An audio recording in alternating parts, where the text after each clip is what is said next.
Hello and welcome to Spirit Talk with Amma. I'm Amma. I am a tarot reader, a medium, and a Reiki healer. And in this podcast, we will talk about all things spiritual awakening. I get the beautiful opportunity to help people along their spiritual awakening and healing path every single day. And I want to share the things I've learned from the many perspectives and experiences here with you all today so we can feel a little bit more together in community while we're on these intensive journeys. As we come together each week, I plan to, one, always pull a tarot card, talk about it, how it could affect the collective, how it might affect the astrology right now, maybe even share some personal things, as I believe we can all grow by sharing what we're going through with the right people, of course. I will also talk about the moon, where the moon's at, if there's any astrological things happening and how that can affect our energies this week. I'll talk about crystals. I am learning about crystals myself, so we'll get to learn together, and that can kind of help us along our journey as well. And we'll bring a topic in each week. Some weeks I will have guests to interview and ask each other questions because, again, I think our search for truth is so important, and we can learn so much truth as individuals, but when we start to share with each other is when we finally get the truth that we need. And right now, Mars is in Gemini until March. So it is time to share. Let's raise this vibration of Earth together. Let's talk, and get it all out. We'll talk about everything. I don't want to limit this. Definitely spiritual minded. We'll talk about how your spirit awakening can affect your mind and body. We can talk about those awakening symptoms, those ascension symptoms that come up. We can talk about what spirit communication looks like with both people that are living and people that are past. We'll talk about spiritual gifts like telepathy, empathy. We'll talk about angels. We'll talk about spiritual guides, higher powers. We'll talk about religions. I love religions. I myself don't claim a specific religion, but I love religions and learning from them and their stories. So we will use those here as well. And on the creative note, we will end each podcast with a poem. So today I'll do it and we'll see what we can create together. Today's will just be a introduction podcast. So I'm here introducing myself and my story, and we're going to start how we're always going to start, and we're going to pull a card. So we're going to start with, what is the energy today? I'm also recording this for YouTube. It's a pretty fun new janky setup, so hopefully you can enjoy observing that as well. If you see me now, I'm shuffling the cards, so I'm pulling this fresh. Ooh, we got one that jumped out right on top here. The Ace of Wands. Wow, how applicable for a very first podcast. Ace of Wands, I love the imagery. If you're on the YouTube, I'll show you that here. The imagery is of a hand reaching out of the middle of the sky, and it's holding, it looks like a branch. In this card, this is the what are these? These are the Ethereal Visions Illuminated Tarot deck. This is a new one for me. One of my associates uses it, and I really liked it. It has the normal 78 cards, like a Rider-Waite tarot deck, plus 2 cards. And what drew me is that one of the cards that's added is called the Well, and we will talk about that more, but I love that card and that idea of just the deep well that we are as human beings. Anyways, that's the Ethereal Visions Illuminated Tarot deck by Matt Hughes. Okay, so the Ace of Wands. Ace of Wands, it is time to begin something new. And not only just begin something new, to build something new. When wands, the suits of wands comes up, it always has to do with fire and building, using your hands, creating structure. This is like the tangible aspect of the tarot. This is that suit that tells you things are physically going to change. Things are physically going to move and have to be moved to make movement. So on this, as I record, we are going through a total lunar eclipse today. It is November 8th. And we had a full moon in Taurus. You're probably listening to this a day or two after, but we had a full moon in Taurus today, a blood moon at that, and a total lunar eclipse. This is all perfect for the Ace of Wands because it's a huge moment of transformation during this last eclipse season that started on October 25th up until today, November 8th. things have been tough for people because we're all asking for this alignment, right? And if things are not aligned, they are causing chaos. They are falling apart, breaking apart. So if you have a lot of big questions or big decisions you feel like right in front of you, I say good job, because that's actually where you should be. You should be at this point of, am I ready to walk into who I really want to be? All this transformation, all this movement has been leading me somewhere. All I have to do is say yes. Another huge theme about this time period has, don't resist. Don't resist. And so when you see an ace coming up, that means, ooh, open door, let's go. It's time. So this Ace of Wands showing up is telling you that these actual changes you're seeing or you're wanting are making way for you. They're making a path for you. They're opening up for you. In a lunar eclipse, it's gonna take you down. You're gonna feel, I posted a TikTok that got a lot of views yesterday that was like, hey, it started with, is anyone else just coming out of their own hell? And that's how it's felt. It's really felt like, do I really want to do this? I kept, and this might be a little bold of me to say, but I kept referencing the Garden of Gethsemane all week. I was like, I think I'm in Gethsemane. It's just, and if you know the Bible and you know Jesus's awakening journey, you know that he had that moment when he was in the garden. God was like, you're doing this. And he's like, do I really have to do that? That seems really hard. And it's difficult. I had that moment this week. I've been doing this work for years, and I still had that moment of, is this the journey I need to go on? And it's crazy because even just the saying yes is opening up more and more and more, and the timing and everything. And so sometimes all you have to do is say yes and stop resisting for the things you want to align with to start aligning. It might be a long road for some of us. This might be initiating breakups or initiating moves or initiating changes that we might not see the results for a while, but this time of decision is so important. It's so important. And so when you see the Ace of Wands, know that that's the light at the end of this tunnel that you've been in during this eclipse season, I would imagine. I know this for me. I'm feeling that. Oh, it's because I'm going to build new and more and different, and I'm going to expand in new ways. And even though I've been doing this work and I have to re-choose if I want to do it, because it wants to grow. It wants to grow into something more. I've been doing tarot medium a long time. I recently became a Reiki master, and I jumped full speed ahead to open up another part of my shop. I had no idea I was going to do that so soon. I was really just doing it for my own personal healing. And then my angels just started saying, no, they need it. They need it. And so I started asking regular clients like, hey, I'm a Reiki practitioner right now. I'm not a master yet, but are you interested? And I just started sharing just a few minutes during my readings, and the powerful transformation I saw the energy healing doing with people was so amazing.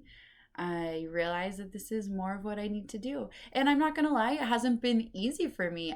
That Reiki takes a lot more energy, and especially when you're channeling energy like that, you get tired, you have to take more rest. And so with this decision has been, okay, if this is going to be my life, I have to find ways for more rest. I have to prioritize rest.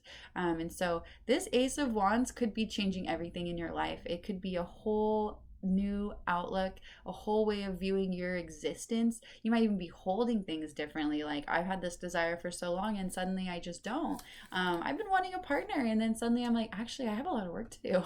I don't have space for that. And realizing that's okay right now. And so this Ace of Wands is ready for you to begin something new. So hopefully you guys are identifying with that as well. So I'll talk a little bit more about the moon.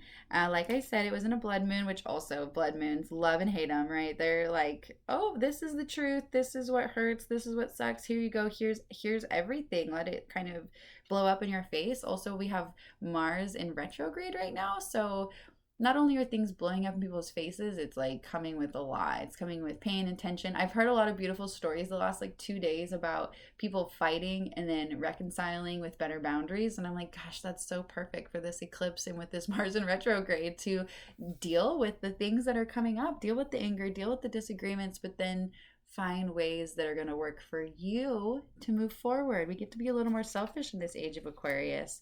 It's no longer about finding our other half like it was in the age of Pisces. It's now about the age of Aquarius, allowing other people to be bridges for us to all move forward. And that's why I'm here. That's why I'm here making this podcast, so we can all move the vibration together. This is a new world, a new earth, and this is how we're going to do it. So the moon is in Taurus until about when you listen to this. It'll move into Gemini, which is way more fun if you ask me. But we needed the Taurus. We needed to ground. We needed to realize the truth, see what we needed to see, kind of get our stability and our structure. I would even say if you haven't already set your routine, because that's going to be really important moving forward. Like I myself created a new bedtime for myself. Okay, you got to be in bed by this time because you need this much sleep to do this work. So creating the routines that you needed, Taurus brought a lot of that in, while also coming up with all of these eclipse and blood moon and causing chaos. It also brought in what we need and kind of really showed us where to ground ourselves. As the moon moves into Gemini, when a lot of you are listening to this, perfect, because now we're chit-chatting it up. That means, leave me comments, send me messages.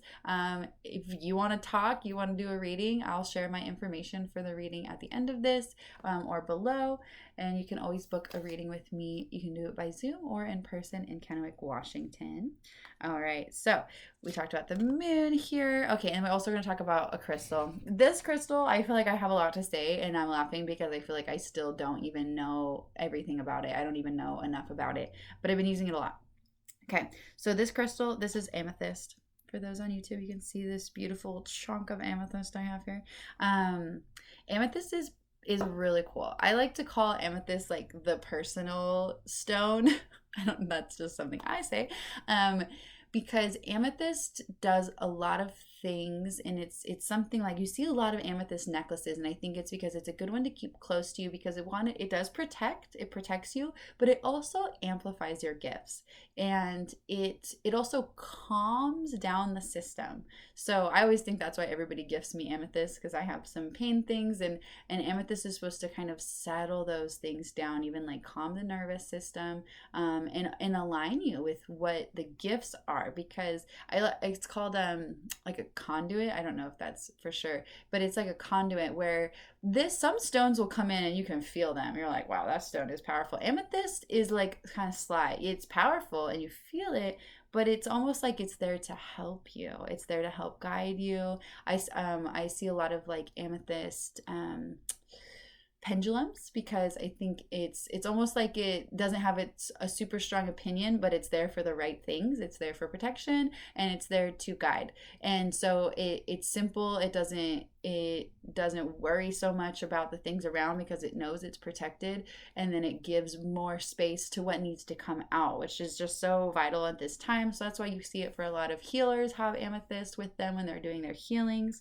And the cool thing about amethyst too is like, I think it's beautiful when it's like chunky and uncut, as well as smooth and beautiful. And there's just so many ways you can look at amethyst. Like I said, I will talk about amethyst, I'm sure, again, because there's thousands and thousands of things I could say. But even just as an intro, it's helpful here to know that it can help you. You can be your own little personal helper just to keep you protected, keep you connected with yourself, keeping you calm. So you can do what you're supposed to do and do your gifts here and do them well. All right, so I was going to just share today a little bit about my journey that will kind of be the foundation of things we'll start to talk about in the podcast as it moves forward. These podcasts if I'm doing them singularly, they will never be more than 20 minutes. If I do have a guest, I cannot guarantee that. I know a lot of my intuitive friends are talkers, and with Mars and Gemini, we all have something to say and share and add here, so yay for that.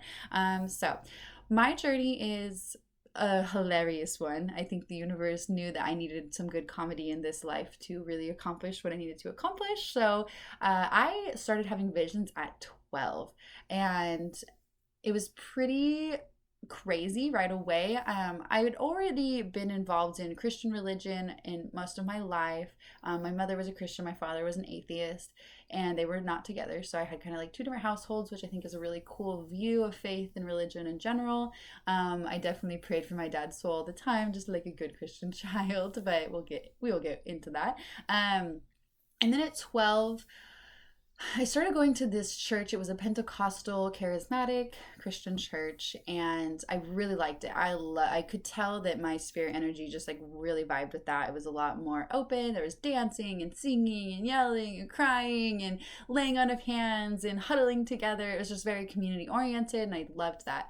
And so I'd been going there for probably a couple months, and I I had a very spiritual friend. We will talk about all of the soulmates, the twin flame. We can talk about all of it in this podcast. So I had a friend that came into my life at that time, and we went to a Wednesday night at the church. And at the beginning you sing your songs and then you sit down. And as I was sitting down, they were like, "Okay, let's pray." And suddenly my spirit was teleported. I left, and I'd had some spiritual experiences before. I definitely had seen images, seen spirits, seen things, since I was young. So this isn't like all brand new to me, but this was a different experience, and I remember it like yesterday. And I think it was July 16th. I've been meaning to double check the date. I was 14. I apologize. Oh my gosh, I was 12.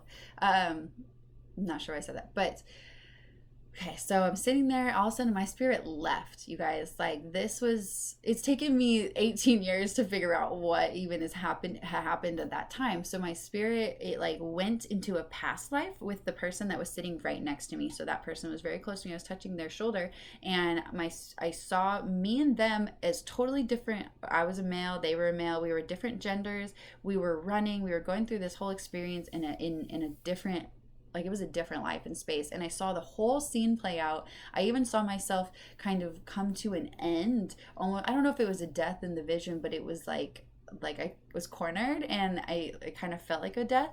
And it was wild, because then it was like a dream. It continued to move on. And mind you, I don't even have like I didn't even remember that I was sitting in a church like praying. I was so involved in this experience with my spirit.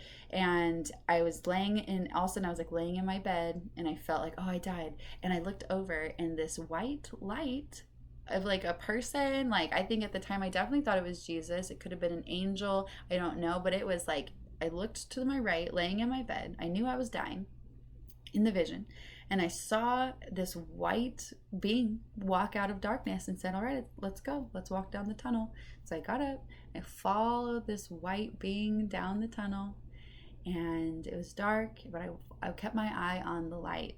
And we walked through this opening, and I saw these huge gates of heaven, and they were golden. And my grandmother that was passed, my dog that was passed, they came pouring out, and they were so excited to see me, and I was so excited to see them. And then they told me, "I'm not done." And all of a sudden I like took a breath, like I was breathing air for the first time. And I opened my eyes at the church service, and I looked at the person next to me. I said, "Oh my God, how long was I out?" And they were like, "What are you talking about? That was a minute prayer." And I could not believe the experience that I had. And things have only gotten more wild since then. And the experiences, working with past lives, understanding what that even means, the idea of channeling my spirit, it has been a long journey. I continued to stay into the Christian religion for a long time. I even actually went to school when I was 18 to be a Christian pastor. And then as I studied the history and I realized people didn't like me because I was too charismatic, I decided to drop out and become a Christian missionary. And I loved that. Meditating in Hawaii for like 6 months, yes, highly recommend. But then I realized I didn't believe in conversion. I know Jesus, I think Jesus is super rad, but I didn't understand the need to convert to anyone to like a specific religion. I just really want everyone to believe what they believe, and us all to find truth on our individual paths. And so I left missionary school. I decided I'm gonna study a different religion, and I just dropped all of it. A lifetime of Christianity. I started going to a Hindu temple in Hollywood Hills while I was studying down there, and I loved it. I started to see all the gifts, the same gifts that I had in the Christian religion came over to the Hindu religion. I was like, oh my gosh, these are just spiritual gifts. Like in Christianity, they would call it prophecy. In Hinduism, they would call it like being a Sufi, I think. And I was just like, oh yeah, I can talk to like people that are past. Like, I started hearing these voices. I definitely thought I was schizophrenic. I'm not. And I just opened up all the gifts in a totally different way. And so that really took me on a new journey. I went the Eastern route to learn everything, because I feel like I had read the Bible so many times. I'd learned so much about the Western way of thinking. I learned about Judaism. Now I was ready for the Eastern side, so I studied Hinduism. I even had the opportunity to go to Nepal and go to like the oldest Hindu temple, and then I started studying Buddhism, and I love Buddhism, you guys. I will probably talk about Buddhism a lot, because to me Buddhism is a beautiful philosophy. I like to joke that my soul is super Buddhist, probably is, and I had the opportunity to go to Buddha's birthplace and learn, and I got to see how Jesus and Buddha both left their religions for their spiritual awakening path, and that's what we're doing. And maybe it sounds crazy, and maybe people want to send some hate, and I don't mind. I really don't mind at this point. I don't really see the point of someone listening to a whole podcast just to hate me. But I'm here for it. I'm here for the conversations, not for fighting, but for communicating and discussing and raising the truth and raising the vibration together. And we have these beautiful teachers and leaders and spiritual guides and ascended masters that have gone before us. And we're not alone on this journey. And that's why I'm here to be not alone with all of you. So this is something that is important, and I want to share my story. And I have so many stories and more we can dive into, but it has brought me here to reading tarot and being a medium in my hometown in Eastern Washington, and watching people's lives change, watching people's spirits waking up right in front of me. So I'm so thankful for it. And I will now write a poem for all of us to end this beautiful, wonderful day.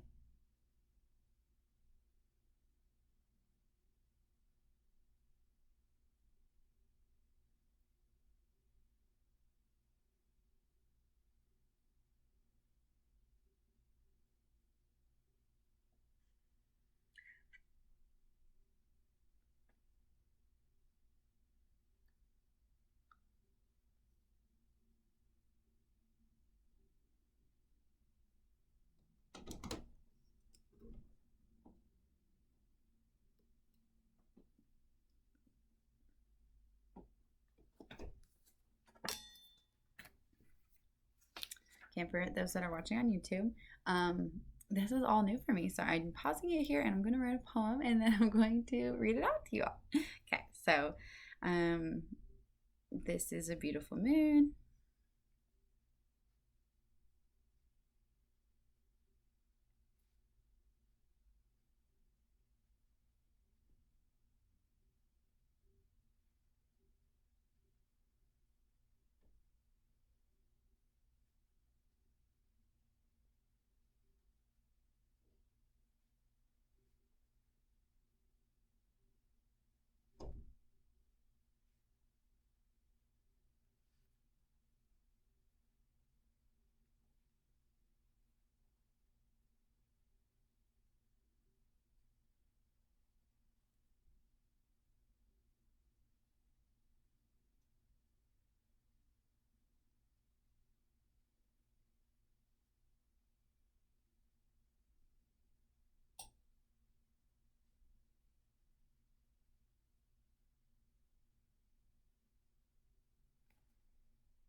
All right, and I am back with the first podcast of Spirit Talks poem. So this poem I wrote today on November 8th, just after recording this first podcast.